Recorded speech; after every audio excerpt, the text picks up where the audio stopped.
Go ahead. Here comes your mic. The best looking mic in the Midwest. I think he's talking about you, Tara. I have a question here. A friend of mine on Facebook would like to... I gotta take off my glasses. Okay. You and Jeremy Pratt worked on the PBS Pledge Drive. Brett addressed the viewers. You were trying to suppress a smile. Was it because you were pleased with him, or because you were amused by his mannerisms? It's already Jeremy, who?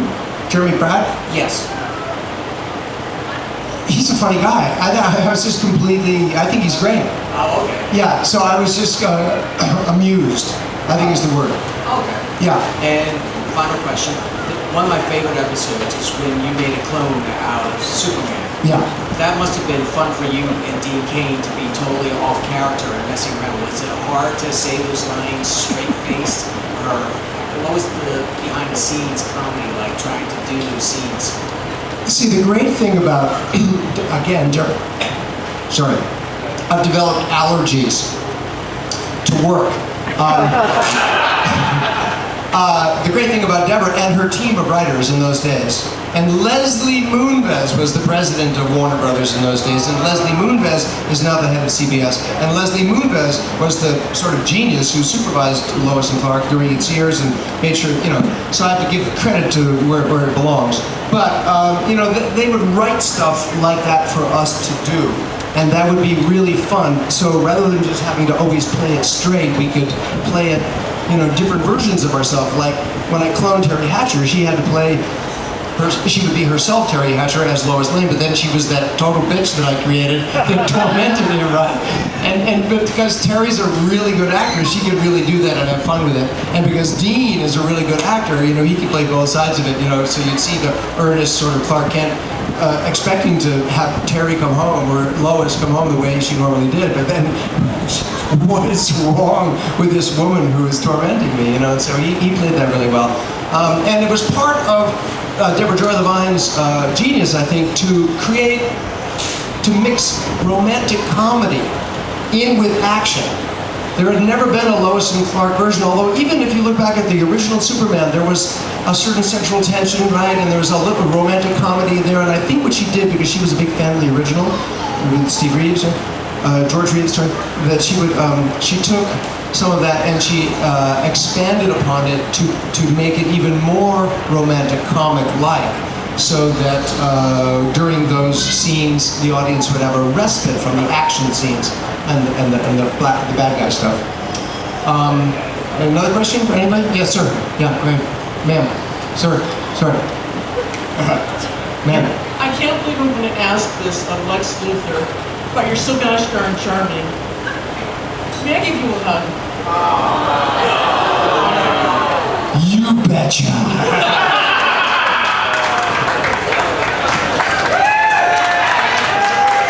The closer she gets, the better she looks. I can't go any further. I'm tethered to my microphone. Come close.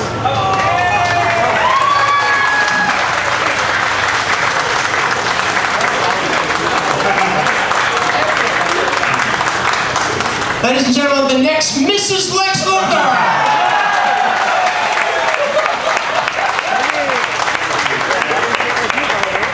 While you're climbing back up, we have had 37 years, we've had many guests. Most of them would talk about somewhere in the cast there was a class clown. There was one person who was joking, practical or not, it was the go-to guy to get a laugh. Did you have one of those, or were you one of those? No, I wasn't that guy, because I was always sort of in character, even when I'm off stage. And Lex Luthor is not a barrel of laughs. Excuse me. They let that buffet out in the sun way too long. No, I don't think that there were any practical jokers. We needed somebody like, a practical joker. We needed a joker. We didn't. I don't remember anybody doing practical jokes or anything like that. I'm sorry to disappoint you in that regard. We had our fun just being within our characters. Lane Smith, do you remember the great Lane Smith? Oh my God. He was here several years ago. Okay, so we all love Lane Smith. Now Lane Smith was a friend of mine from New York. My first job in New York was an assistant director in a play that Lane was starring in with Rip Torn and Estelle Parsons. And so I had known Lane Smith for years. So when we ended up on Warner Brothers together with Lois and Clark, it was fantastic for me. And Lane Smith is a very funny dude, really smart guy. He had been to the Culver Academy with George Steinbrenner as his roommate. And one day Lane Smith called me up and he said, "Hey John," he's from the South, someplace, I forget where, but, "Hey John, what are you doing, tomorrow?" And I said, "Well, Lane, what are you doing?" He said, "You want to go to Yankee Stadium and sit in George Steinbrenner's box at the Yankee Stadium?" I went, "Yeah." And so after the game, we went out, and Lane and George Steinbrenner showed me backstage. But Lane Smith was the guy on the set who would crack jokes and really had a hard time keeping a straight face, So anyway, I would say hats off to Lane Smith, who I completely loved. Yeah, sir.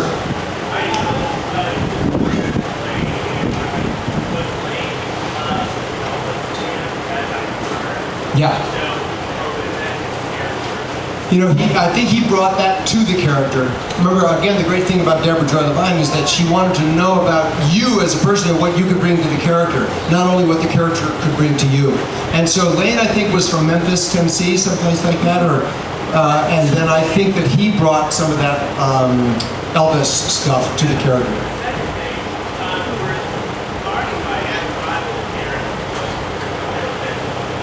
I'm sorry, would you have to give him the microphone, sir? And the second thing, were Clark's biological parents, Jarrell and Laura, ever mentioned of appearing on the show? Jarrell and Laura? Yes.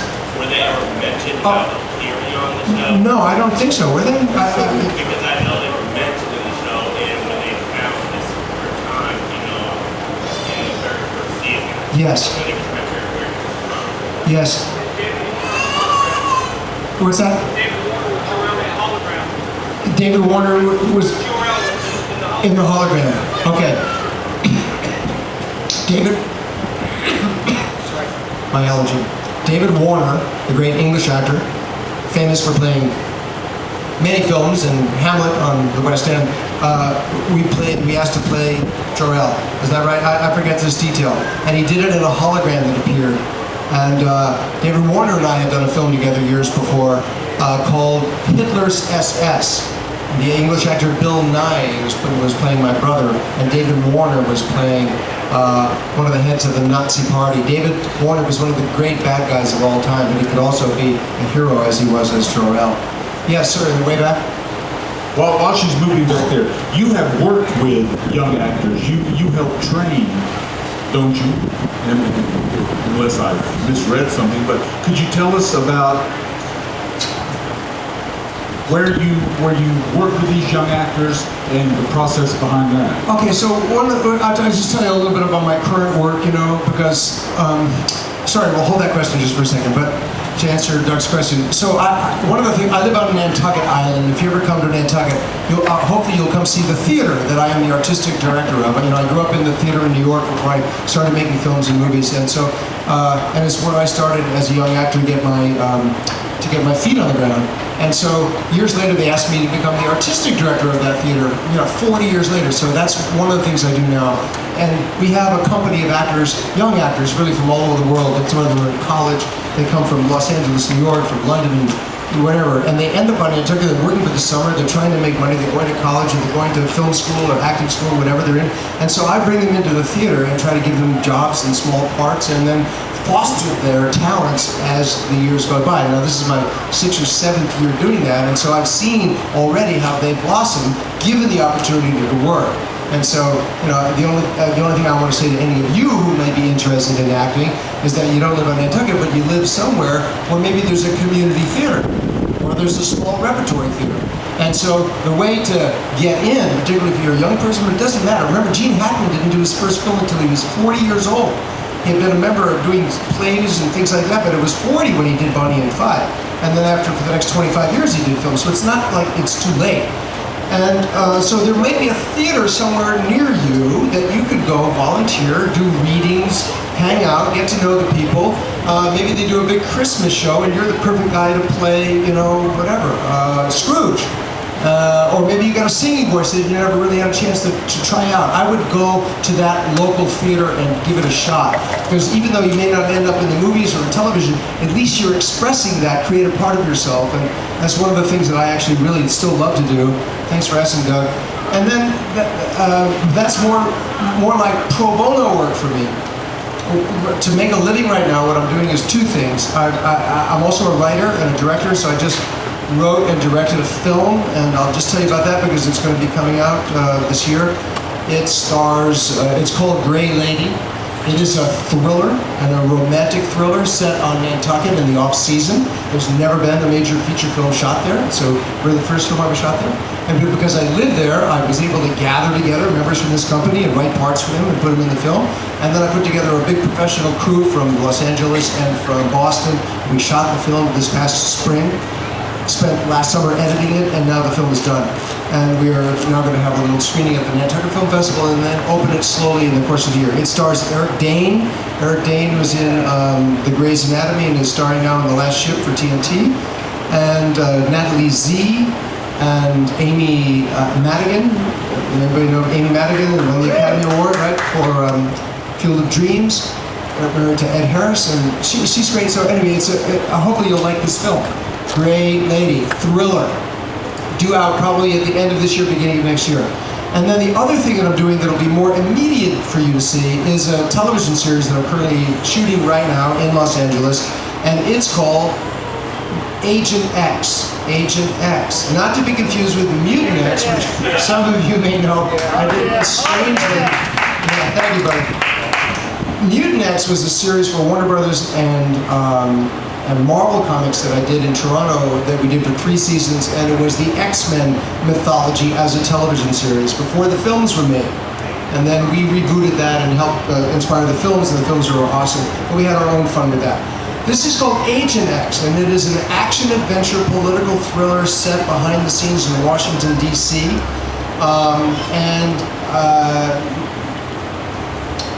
My co-star is Sharon Stone. Sharon Stone plays the Vice President of the United States, and she's an awesome human being, so great to work with. I love her. James Earl Jones, who plays the head of the Supreme Court, the greatest actor maybe alive in America, right? I mean, the grandfather of us all. He plays the head of the Supreme Court. Gerald McRaney, remember Gerald McRaney, right? Major Dad and Simon and Simon. You know.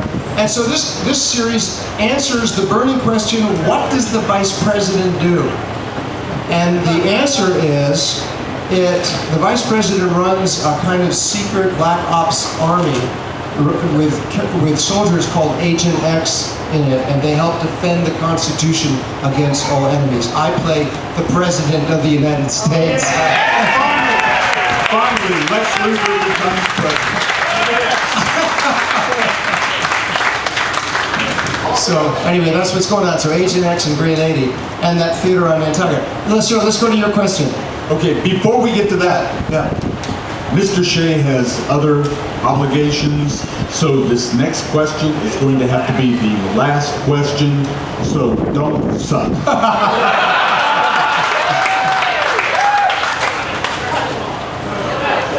You can suck, brother. My answer will suck. Okay. Man, I'm all for clip now. I don't know what to say exactly. You have a great haircut, by the way. Hats off to you. I appreciate it. If the hat's off, though, it might burn a little bit. I am an actor. I was recently in Gone Girl. I am looking to keep going forward with my career. What would you suggest to an up-and-coming, being where you are, where you're going, where you've been? I'd like to take a step in any of those directions. All right, brother. So first of all, let me ask you where you live. Unfortunately, I'm a Southerner. I live in Union City, Tennessee. There's not a lot of opportunity for actors in our region. I am presently in Gone Girl, Also, I've done all kinds of plays. I lived in Los Angeles for like 4 years. I'm also in an old horror flick back in the 90s. I don't know if you've ever heard of it, Warlock. Yeah. I'm doing my best to try and get myself on screen. It's a huge chin, and it looks like it's in 380. I think it should be on film. What do you think? Brother, you know, it is so difficult to advise a fellow actor. The only thing I can say is we each have our own destinies, and I hope that yours leads you where you want to go. The practical advice I would give you is this. It is very difficult to launch a career from Tennessee.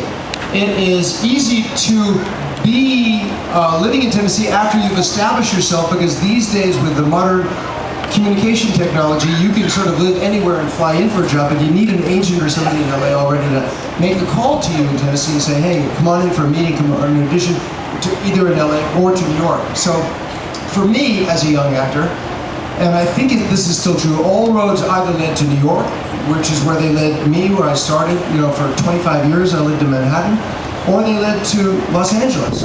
And so those are the two places. Like if you're going to be in the auto industry, you want to be in Detroit maybe, you know what I'm saying?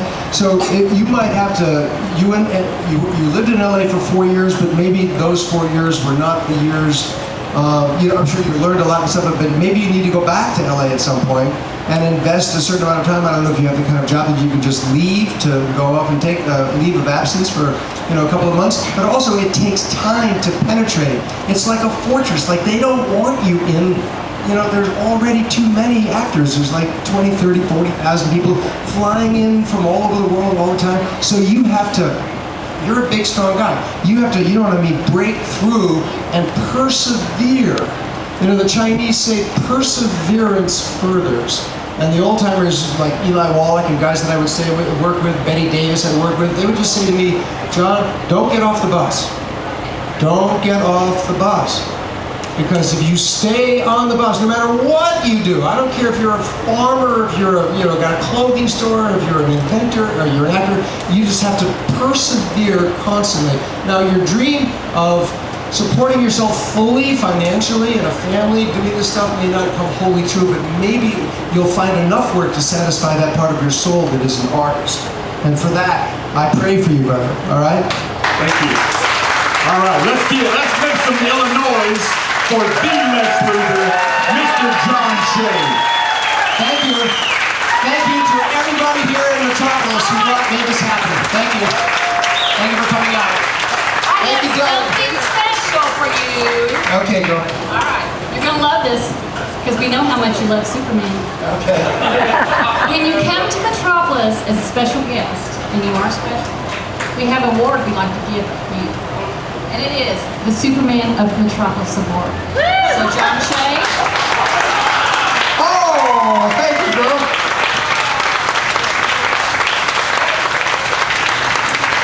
I'm deeply honored to be here, believe me, and I'm really, really happy that you all turned out. It was so much fun talking to you today. I will be around all afternoon, I'll be around tomorrow, so anything else you have to ask, you know, just find me and ask the question, all right? I'll see you later. God love you all. Thank you.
Chill